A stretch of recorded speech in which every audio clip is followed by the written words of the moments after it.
Hello everyone, सम्पूर्णमा मेरो नमस्कार छ है त साथीहरु। आज चाहिँ शनिबार पसल बन्द गरेर सल्यानमा रहेको फेमस खैराबाङ मन्दिरमा हामी चाहिँ दर्शन गर्न आइपुगिसक्यौं। म चाहिँ आउँदाखेरिको भिडियो केही पनि नबनाएर फाइनली हामी चाहिँ जहाँ पुग्यौं नि त्यहाँको टक्क भिडियो बनाइरहेछ। सो सबैजनाले माया गरिदिनु होला है त। सो हामी चाहिँ टक्क लागेर मन्दिर चाहिँ माथि छ भने हामी चाहिँ तल नै एकछिन रेस्ट गरिरहेछौं। सो पूजाका सामग्रीहरू किनेर टक्क लागेर हामी चाहिँ लाग्यौं है त मन्दिर सब। यो उकालो चाहिँ धेरै छैन, 15-20 मिनेट मात्र छ यो उकालो चढ्न, भर्याङहरू चढ्न। सो तपाईहरु पनि आउनु भएको छैन भने आउनु होला, एकदम मस्त, एकदम राम्रो लाग्यो हामीलाई चाहिँ है। सो टक्क लागेर चाहिँ हामी भर्याङ चढ्दै जानु पर्ने हुन्छ। सो हामी चाहिँ यहाँ पुगिसकेर पूजा गरिसकेपछि फोटो अनि हल्का भिडियो बनाइरहेछौं यहाँ चाहिँ। सो हामी चाहिँ म, मेरो बुढा अनि मेरा दुईवटा भतिजा प्लस दिदी भिनाजु अनि भतिजा एउटा अर्को। सो यहाँको चाहिँ एउटा ठुलो मन्दिर यही नै हो। हामी चाहिँ त्यहाँ गएर पूजा गर्यौं, टक्क लागेर म चाहिँ भ्लग बनाइरहेको छु है। यो भ्लगलाई चाहिँ सबैजनाले माया गरिदिनु होला है त। सो यहाँ चाहिँ हामीले सबै भिडियोहरू बनाइसकेर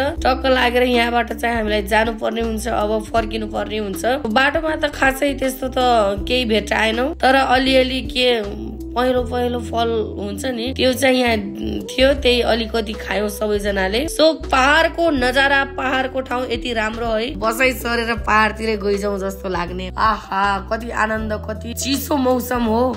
सो लास्टसम्म भिडियो हेरेर साथ दिनु होला है।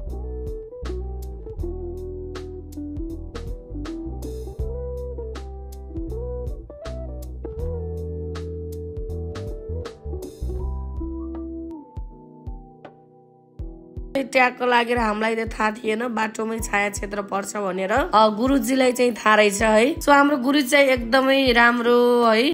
यस्तो जाँड रक्सीहरू केही पनि नखाने, हामीलाई चाहिँ यात्रा गर्न एकदमै सहज भयो। सो हाम्रो भाइहरू अनि हाम्रो गुरुजीले चाहिँ फोटो खिचिराख्नु भएको छ उतातिर। अनि एउटा भतिजोलाई फेरि त्यहाँ खजुर थियो, बाबु जाँदा काटेर लिए भने उसलाई चाहिँ पठाए, म चाहिँ यता भिडियो खिचिरहेको छु। यो चाहिँ छाया क्षेत्र हो है साथी। साथै आजको मौसम पनि एकदमै राम्रो थियो है। साथै यात्राको क्रममा कापलहरू पनि टन्नै खाइयो है त कपुरकोटमा। सो आजको भ्लग यति नै हो। सबैजनाले माया गरिदिनु होला है, अनि मेरो च्यानललाई सब्स्क्राइब गरिदिनु होला, लाइक कमेन्ट गरिदिनु होला। सो म चाहिँ यति भन्दै बिदा लिन्छु। हस्त, धन्यवाद।